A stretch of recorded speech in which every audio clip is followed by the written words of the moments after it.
Public transport is a topic that impacts us all, and having a functional, efficient, green local transport system is crucial for any modernised city. Hamburger Hochbahn is one of the leading local transport companies in Germany, carrying 1.2 million passengers per day on rail, road and sea. We're joined now by its Chief of Finance and Sustainability, Merle Schmidt-Brun. So is this your first time at COP? What are you most excited about? Yeah, it's my first time. I'm very excited to be able to present the Hamburger Hochbahn here at COP28. And on Wednesday there's going to be the day for mobility, public transportation. Okay, yeah. We'll be taking part in a panel discussion jointly with other members of the UITP from all around the world. So this is going to be, I think, my highlight here.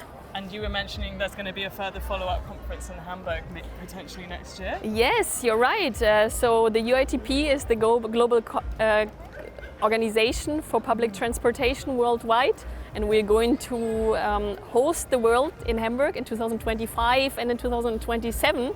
We'll be able to present our change of mobility and our beautiful city. That sounds very exciting. Should we head into the studio and we can chat a bit more? I would love to.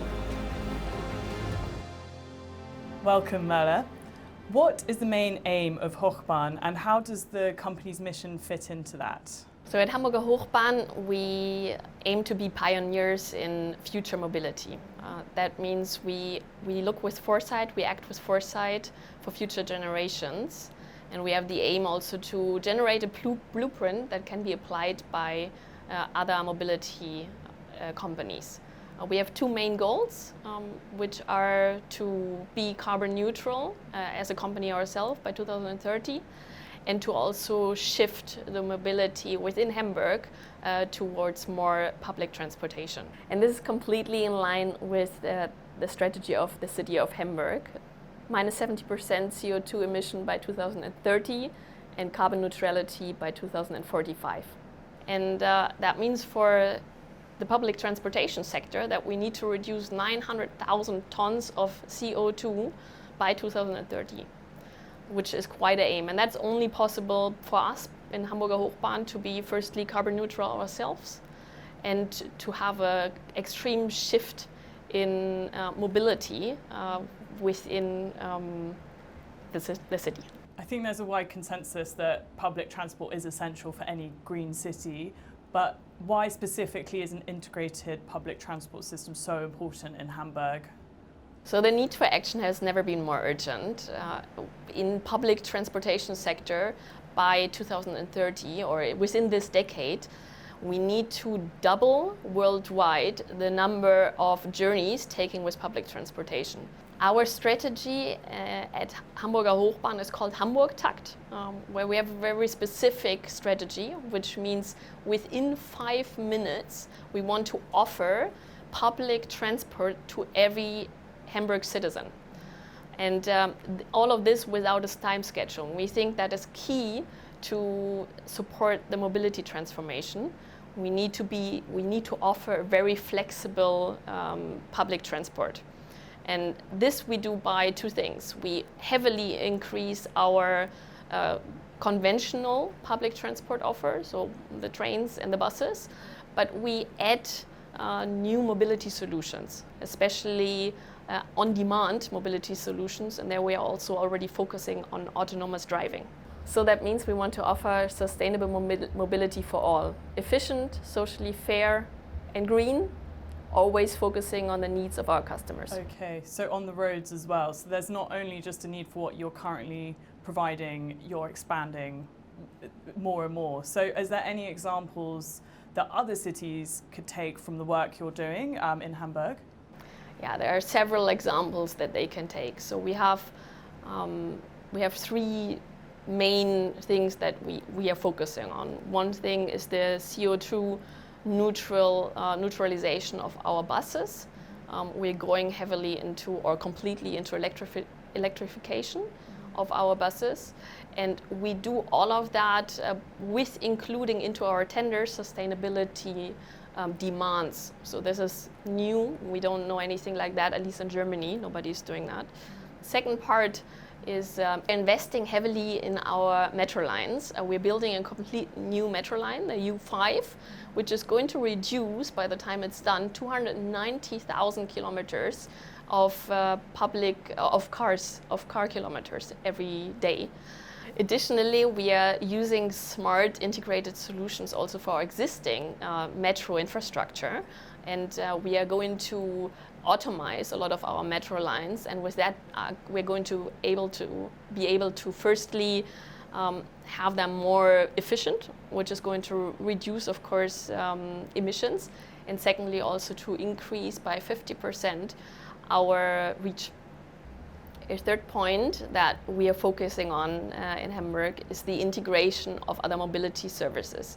So we believe that conventional public transport is not the only solution for getting a mobility shift in place. It is important to be able to offer a product to everybody that fits actually every day of life. So if you want to do your grocery shopping on the weekend, or if you have a family event, classical public transportation doesn't really do the trick. That's why we are focusing so much also on integrated mobility with, for example, on-demand services.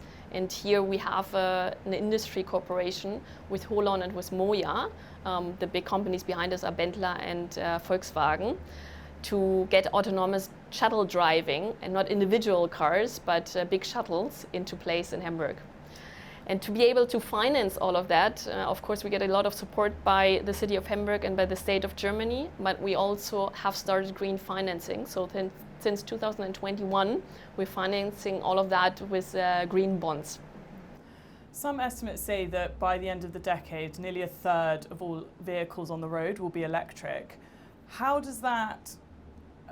What relevance does that have to public transport and your work? Do we need as much investment in Hochbahn and these services? Yeah, it is a good shift to go from current cars to electric cars, but we don't believe that that is going to do the trick.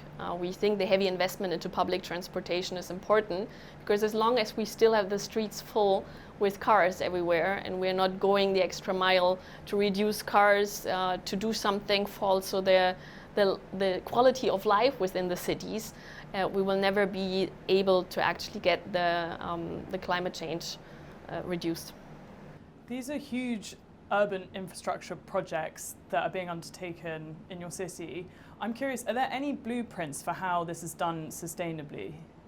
Yes, so especially the U5 construction, we can use as a blueprint for many other cities, because what we are doing there is we invest heavily jointly with the industry into carbon neutral or more carbon friendly building. So in order to make Hamburg more climate friendly, for our construction of the U5, we do not start at the building process, but heavily at the planning part already. At the first part of the planning, it showed that it takes 2.7 million CO2 tons of emission to build actually the U5. And jointly with the industry and with universities, we invested a lot into building more CO2 friendly or climate friendly. And with that, we're able to reduce the emission by 70%. So what we're going to build now is more climate friendly material, and this definitely can be a blueprint also for other cities. And what's the importance, in your opinion, of the public urban mobility? How important is that going to be across the world in the future? Yeah, the United Nations have warned that we are at code red for our Earth, and because of human-induced climate change. And the global transportation sector, including urban mobility, is responsible for 20% of the CO2 emissions. That means it's very urgent that we actually act. And this is why we believe in Hamburg and at Hamburger Hochbahn that we need to heavily invest in the mobility shift, which means that people who are currently taking their private car for distances shift to our integrated public transportation system, meaning buses, trains, but also the new mobility solutions that are going to come. And our take here at COP28 is also in line with that, because we want to show the world how important it is that public transportation is supporting the mobility shift. And in 2025 and in 2027, we're looking very much forward to welcoming the world to Hamburg, because we are going to have the UITP taking place in Hamburg there. Merle, thank you so much for joining us this afternoon. Thank you.